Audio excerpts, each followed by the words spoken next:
All right, LBHT crew, the draft is over. We've made our picks. We've given our reaction, to live streams.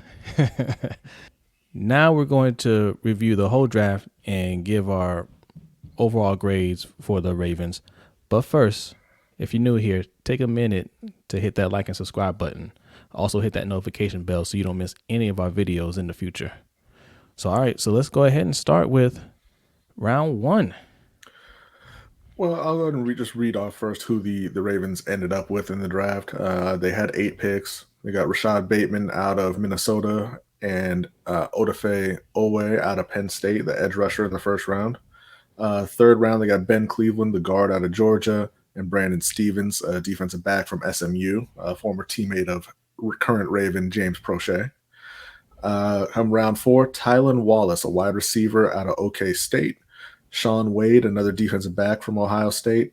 Daelin Hayes, a defensive end from Notre Dame. And Ben Mason out of Michigan, who's listed as a fullback but may be playing tight end in Baltimore. Yeah. So, okay. Let's break it down. Rashod Bateman, great pick. Excellent. We needed wide receiver help.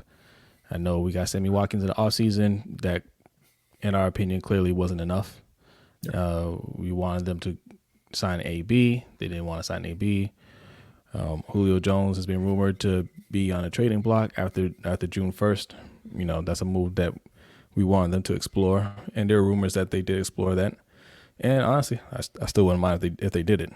But going Rashod Bateman in the first round tells me that they understand the urgency at that position, like the need to get better at that position. And I think they got a good one in Rashod Bateman. Yeah, he's a very smooth route runner, and he can make plays all over the field for him. Personally, my preferred player was Kadarius Toney just because I like that kind of home run hitting aspect to his game. But Rashod Bateman, I think, is a guy who can come in and he'll take up one spot on the outside and maybe allow Hollywood to move into the slot full time. And he should be, to me, he should be a consistent contributor from day one for Baltimore. Yeah, no, I agree. So Rashod Bateman paired with Hollywood Brown, I think that's huge for the offense. So yes, do we want to do individual grades? No, let's just do for the whole draft. You okay, give your reason afterwards.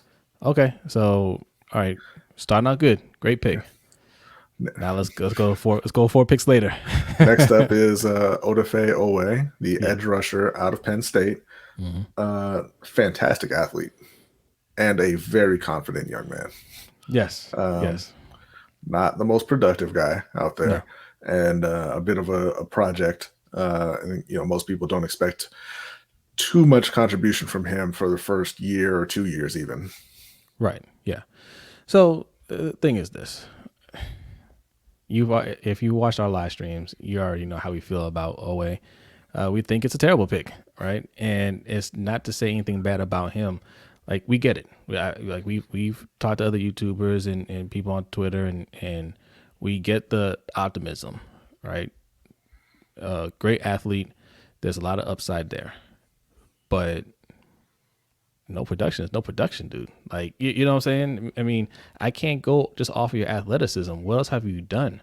Mm-hmm. How would you guys have felt if we drafted a wide receiver in the first round with no touchdowns? Not great. You wouldn't feel great about it. But hey, you know what? What if he was just an amazing athlete, but just didn't score touchdowns? You wouldn't care about that.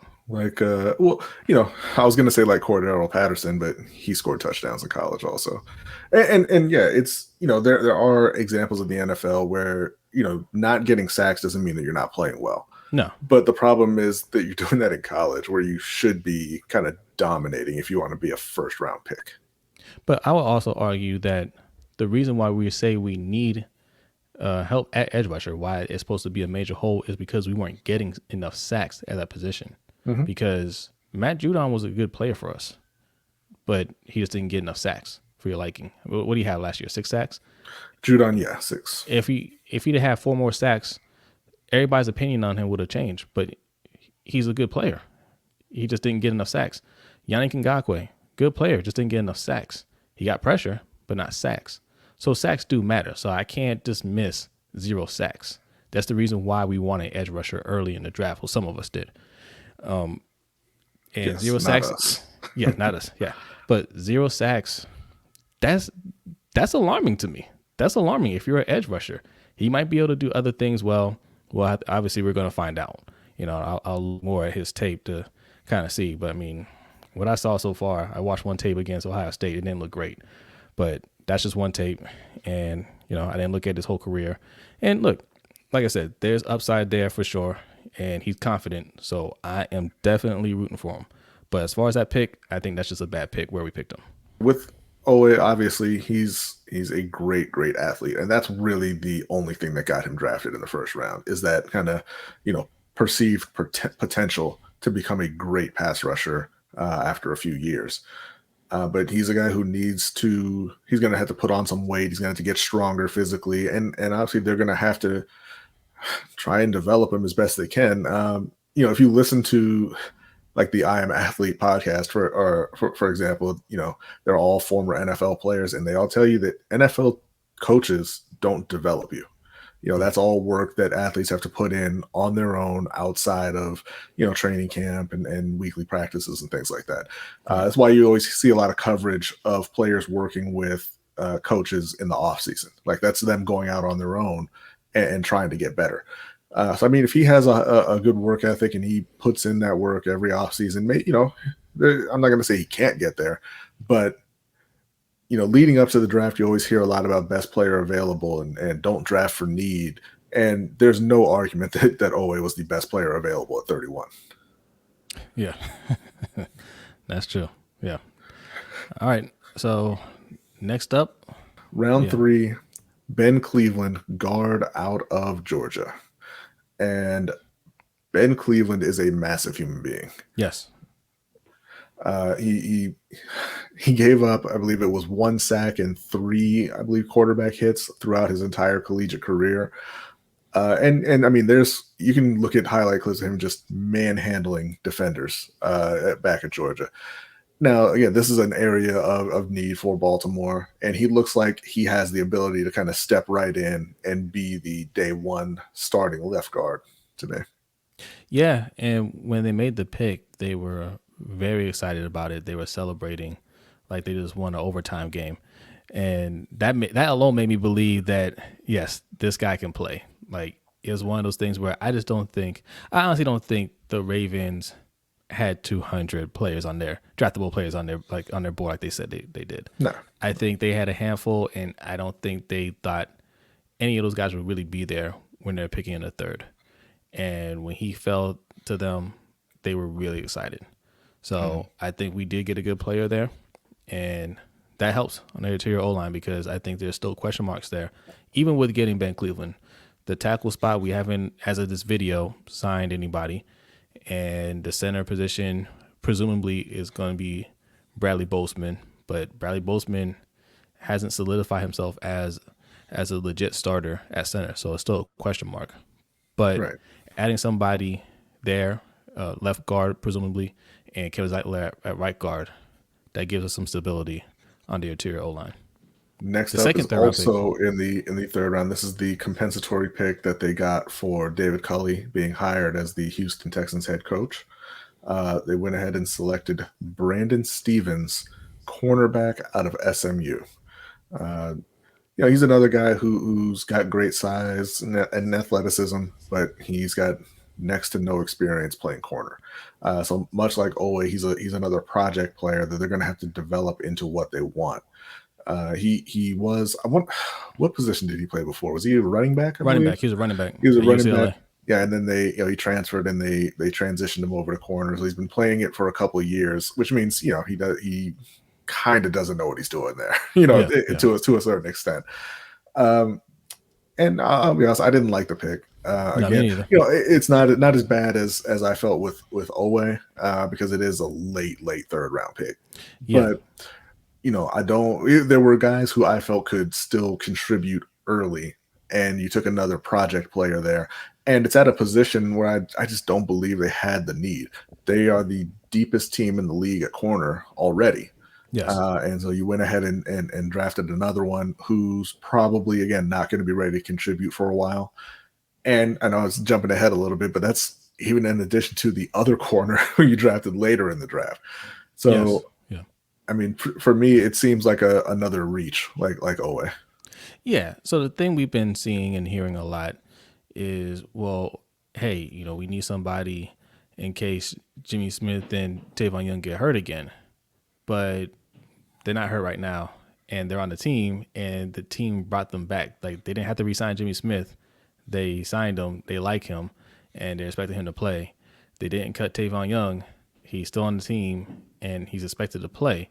And if those guys, if they get hurt, you still have Anthony Averett on the team. And Imam Marshall and Chris Westry and Yes. Khalil Dorsey. Right. There's plenty of cornerbacks. So what was the point of getting this guy? Can you say for sure that he's better than any of those guys? Of course not. He's a project. Yeah. Maybe he develops and he turns into something, but I mean, it's a reach. And there was some speculation that maybe they're going to try and transition him to safety, which would make me like the pick even less. Like, you're talking about a guy who doesn't even have the corner position down, and now you want to start him over from ground zero in the NFL at a position he's never played. Agreed. All right. So another pick that we don't like.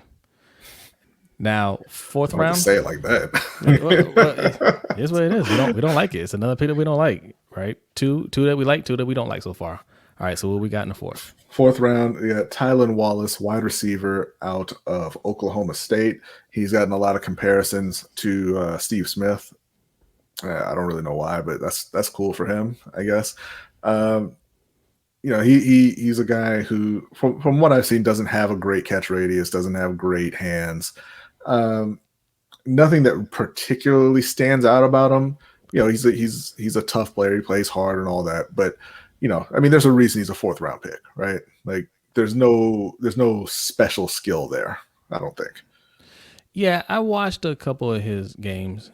I think his route running is a little bit more polished than people think, especially on those shorter routes. He knows how to get separation on those shorter routes. He's physical. I think that's where the comparisons come to with Steve Smith, right? He's a physical wide receiver. A little bit shorter. He's not Steve Smith short, but he's not 6'7" or whatever. Right. Well, I mean, if you're under 6 feet, you're Steve Smith. Yeah. So I think that's where the comparison comes in. And in the fourth round, I think that's a good pick. Yeah, I mean, I like the pick. It's not like it's a huge investment in him, and hopefully he can give you some production. He's definitely going to give you some competition for Devin Duvernay in camp, Yes. Which they needed. Yes, no, absolutely. And that's another reason why I like to pick, because we have guys in Prochet, Duvernay, Boykin, that this year we have to see something, right? We can't just keep saying, oh, well, give them time. Oh, they're young, give them time. They have to understand that this is the NFL now. This team is ready to win now, and they need to be able to contribute. So, if you're a believer in Boykin or Duvernay or Prochet, any of those guys, they have competition, some stiff competition, and it's going to be kind of an uphill battle, but we're going to see what they're really made of. And I love it because it's going to be good for the Ravens overall. Mm-hmm. So up next, we have a trio of fifth-round picks, starting off with Shaun Wade, the corner from Ohio State. Wade was once thought of as a potential first-round pick, and obviously that kind of tailed off the longer he stayed in college. Yeah. Wasn't particularly great this past year. I think it's kind of I don't want to call it a reach in the fifth round, but I think it's a pick kind of on reputation almost for Shaun Wade. Like, you're hoping you get the former version of Wade and not the more recent one, which, again, in the fifth round, it's fine. That's where you take shots on guys. I just don't like the fact that they're drafting another DB, another corner specifically, when they don't have a need there. I agree. I agree. You already reached in the third round to get a project cornerback, and now you're getting another cornerback that you're hoping can kind of, like you said, get that magic back in a sense. So, yeah, I'm not a fan of that pick either. And you already know how we feel over here, right? We wanted them to go heavy on offense. And They didn't, right? Yeah. If they spent their first 2 round picks on offense and in the third round on offense, okay, fourth, fifth, whatever, go get the project that you want on defense. But you spent a first round pick on a project, you spent a third round pick on a project, and you spent a fifth round pick on a guy. I'm not gonna call him a project, but you're kind of hoping that he can turn things around.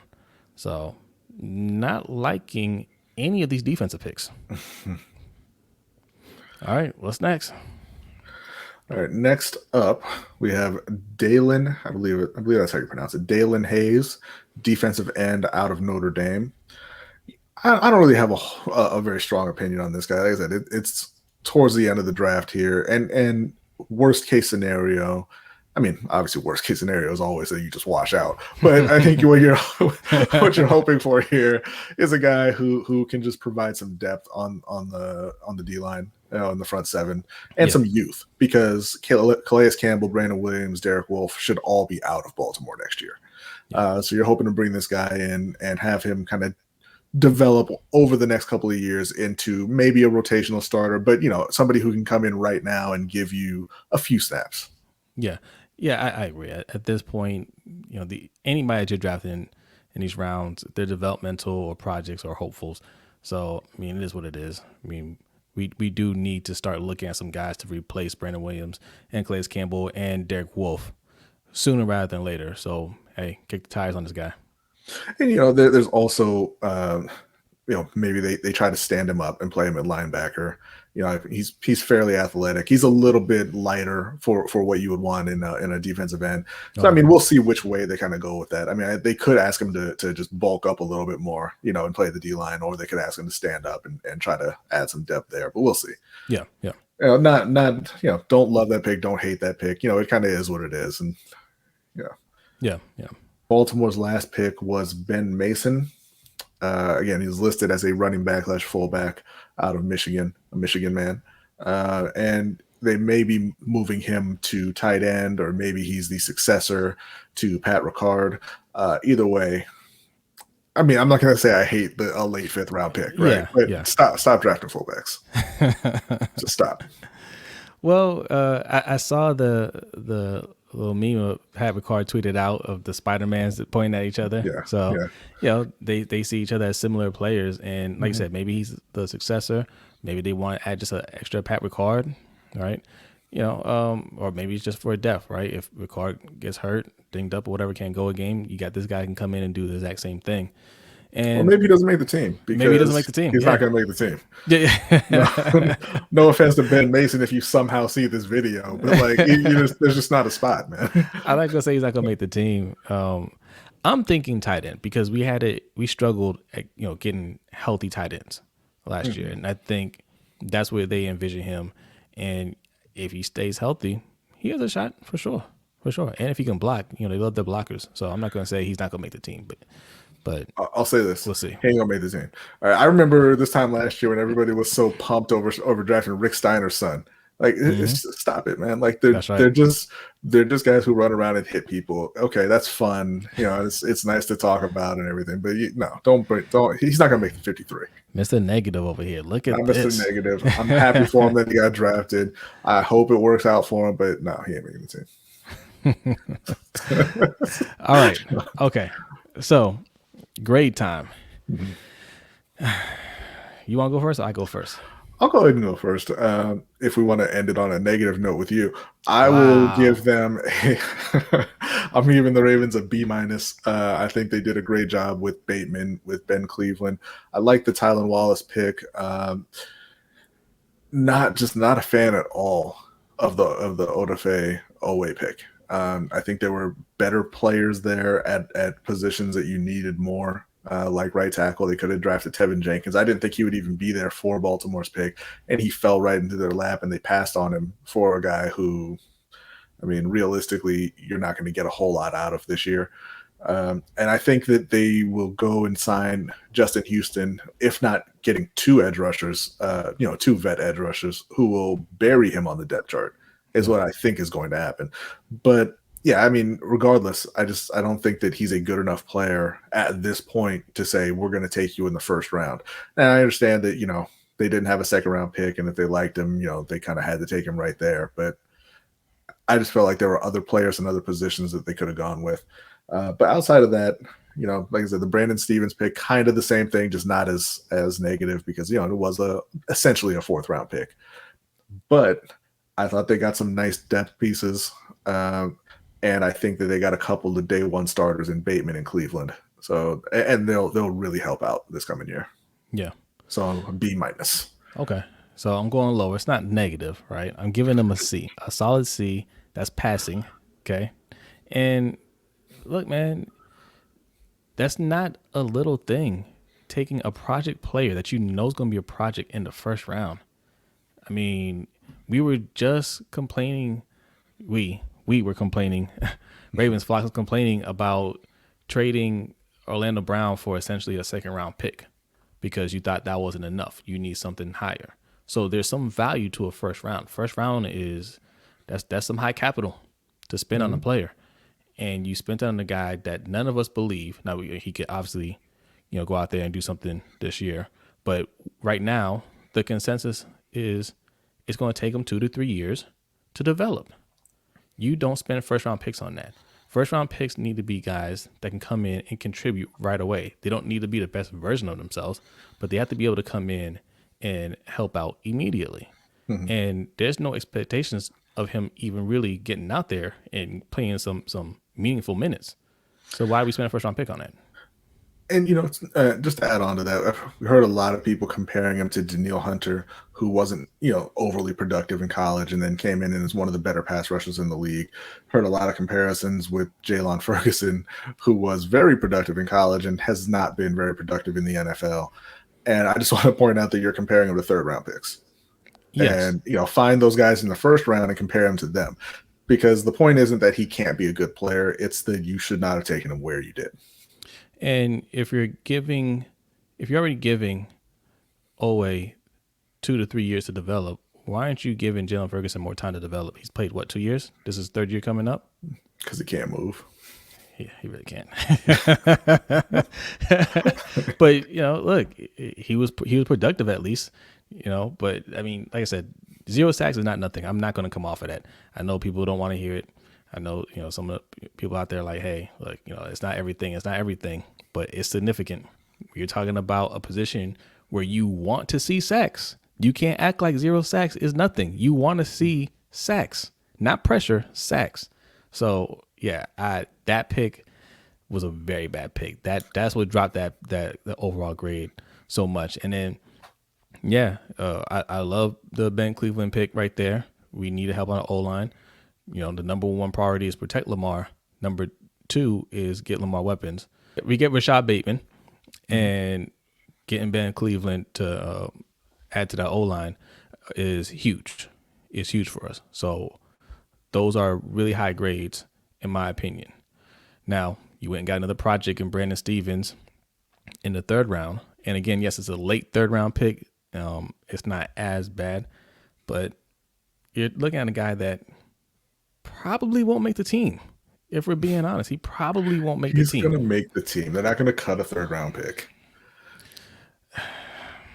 He probably won't make the team, man. No, he's making the team. It sends shock waves through the NFL when third round picks get cut. They do not get cut.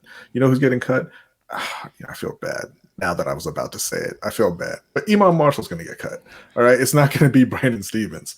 But, okay, you're still looking at a guy that you don't expect anything from, if we're being honest. You don't expect anything from. He's someone you definitely don't expect to be on the field because there's a lot of DBs on that team. And now I think about not Iman Marshall, but one of those guys, Dorsey or Westry, somebody who's on the roster right now is going to get cut over, in favor of Brandon Stevens. And then you get another corner in Wade, right? Is he going to get cut? He might not make the team, but I hope he does. And if nothing else, he can land on the practice squad. But yeah, they don't have room. I would rather they took flyers on whatever tackles were available at that point, because getting these guys, it's not going to do much. They're not going to take the field. They may or may not work out, and the team's not banking on them working out. They're just kind of kicking the tires and seeing, how they look. But we need help still on the O-line. Mm-hmm. We can always use more weapons, for Lamar. I like Rashod Bateman pick, Tylan Wallace. Hopefully he can work out, but we can do more. Yeah, we could do more. So I rather those picks would have went towards the offense. And yeah, man, C. It's a solid C. I'm not gonna say I hate the draft overall. There's some things that I hated. There's some things that I loved. So that averages out to a C. And obviously, look, these are just grades, guys. We're just having fun with it. All these guys, I want every one of them to ball out. All of them. Oweh, I hope Oweh goes out there and looks like Julius Peppers. Okay. I hope, with his athleticism, I hope he can drop back into coverage. I hope, he can get after the quarterback. He can do it all. I hope he can do that. I just don't see him being that kind of player. All right. If you made it to the end of this video and you like the content and you want to support, there are 3 ways you can do that. Right above me, we got patreon.com/LBHT show. All right. We have 2 tiers, a $3 tier and a $10 tier. The $3 and the $10 tier will get you access to our overtime show, which we do every Wednesday following our live stream at 7 p.m., which is a lot of fun. We're also going to be doing a Pick'ems League for the upcoming NFL season. The winner of that will get a nice, awesome trophy. $10 tier will be able to do that, as well as the Fantasy Football League. And the winner of that league is going to be getting a championship belt. So 2 awesome things. And if you sign up now, you get one of these nice, shiny coins. These are limited. We only have a few left. Make sure you get one. Once they're gone, they're gone. But lots of good perks for signing up. We also have some other extra content on there. So, that's one way to support. Another way, right above B, we have $LBHT show. That's for our Cash App. All right. On our live streams, we don't do super chats right now. We use that as a super chat. So when you donate, leave a comment and we will read it on air. And right below us, you look at the ticker. That's our store, lbhtshow.com/shop. You can get yourself some nice merch. Yeah, it supports the show. Everything that we make goes right back into the show. So thanks again. We'll appreciate you guys, and we'll see you next time.